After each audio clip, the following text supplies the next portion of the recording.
gone. The parlay is within grasp. All we need are unders for Jaden Ivey's bum ass. I knew you were a bum. I knew you were an effing bum at Purdue. I've been standing for you. Yes, I have. And you know what? I'm tired of it. The Detroit Pistons are trash. They're ass. They're buns on a stick. Kelly Oubre, 10 points. Ding, ding, ding, ding, ding. Joel Embiid, 35 points, 10 rebounds, all in the span of 3 freaking quarters. Oh, yeah. Oh, yeah. And Jaden Ivey, bum, under 10.5 points. He's like 1 for a million. And Bogdanovich, the man that the Detroit Pistons will not trade, even if they get 1 million first-round picks, gets 15 easily. Ding, ding, ding, plus 700. We're back!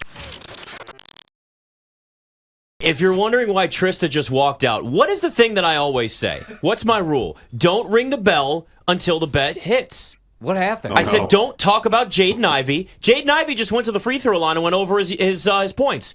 The parlay's dead. Oh, I figured the way you were talking, there was like a couple seconds left. She made the huge. Yeah, there was 9 minutes left in the game.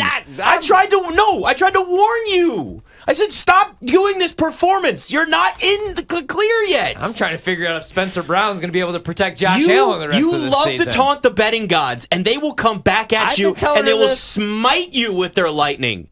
And they have smited you, my friend. Is that what happened? And all of that show, all of that,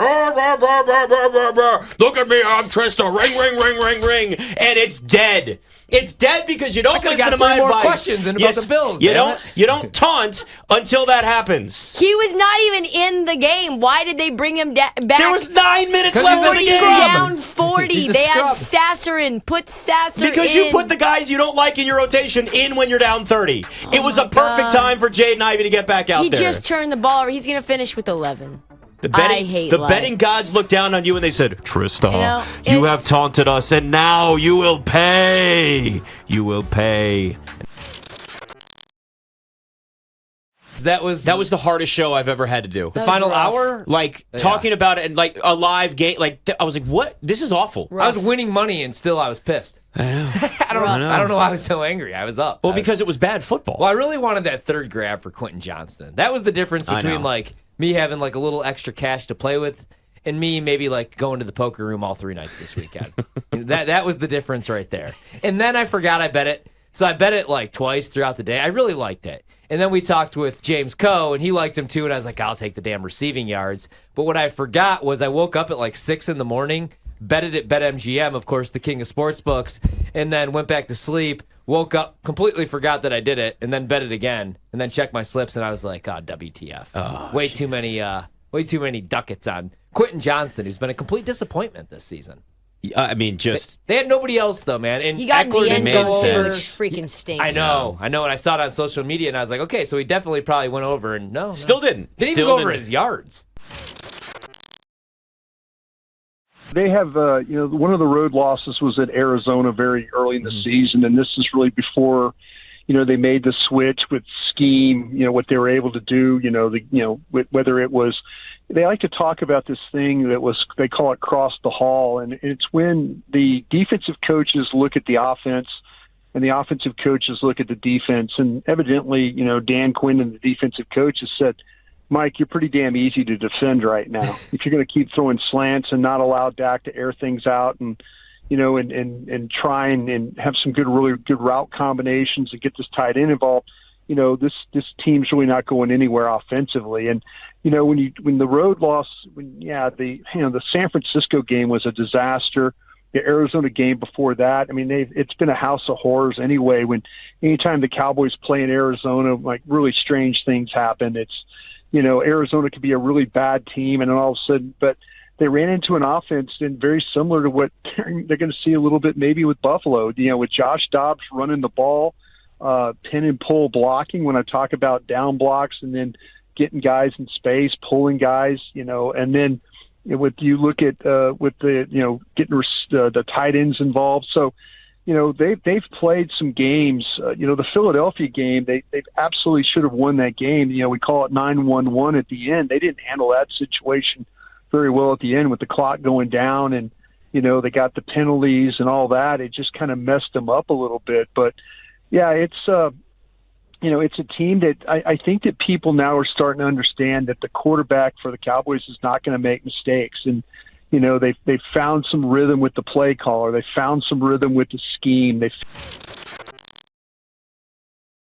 Look at these numbskulls he's coaching right now. You got Mitchell Trubisky as the starting quarterback, right? He's making do with what he's got. So the narrative is Tomlin out, this team stinks. TJ Watt, how's he going to play in this game? He was just in the concussion protocol. I can't believe he went back in that game. We need to get him checked out. He's tough, damn it. He's tough. He's a meathead. I love the Steelers now in this spot. World against them. I wanted to take the Colts. I've changed my mind. That's why the numbers went from 2.5 to 1.5. I think TJ Watt's going to have 2 sacks in this game. Give me the Steelers. Yeah, I like the Steelers in this spot as well. I like the over. I think that's probably my favorite bet. Yeah. Even though the Steelers offensively have been extremely suspicious. They're not a team necessarily that you know what you're going to get on a night-to-night basis. I still like a couple of players for the Colts in this game. We talk about how much we like Zach Moss, but I really like the receivers here. I like receptions made. I'm looking for Josh Downs here. 3.5 is juice minus 165, so I'd probably put that in the same game parlay. And then I like Zach Moss receiving yards or in receptions as well at 2.5. Just feel like Gardner Minshew's going to need to get Zach Moss involved, not just in the running game, but out of the backfield as well. And Josh Downs has just been his go-to guy. I like an anytime touchdown for Downs, too. I sincerely think he will be in the top half of the first round. So that's first 16 picks. I agree. We're seeing him mock there. He's got a nice overhand, smooth release, repeatable delivery. The one concern I have with him is his frame. He is very slightly built. I got to see Jaden Daniels and Michael Penix this summer at Redondo Beach High School for the Elite 11 finals. They were a couple of counselors, and I got to see them throw for 3 straight days, pretty much to themselves. And you can see, he's a thin guy, Daniels. And with the amount of scrambles when he breaks the pocket and he's running 20 yards down the field like it's nothing. He just chews up real estate. I'm concerned about him breaking the pocket at his size and getting hit at the NFL level because he's not going to have the huge swaths of grass to be running down and be able to maneuver with like he does at LSU. Once he breaks pocket, like you see him running, he's going to take some shots, and I want to see if his frame can handle it. But given what we've seen from him this year, he's not going to fall out of the first round. I see him in the top half of the first. Too many explosive plays out of Jaden Daniels to not have him that high.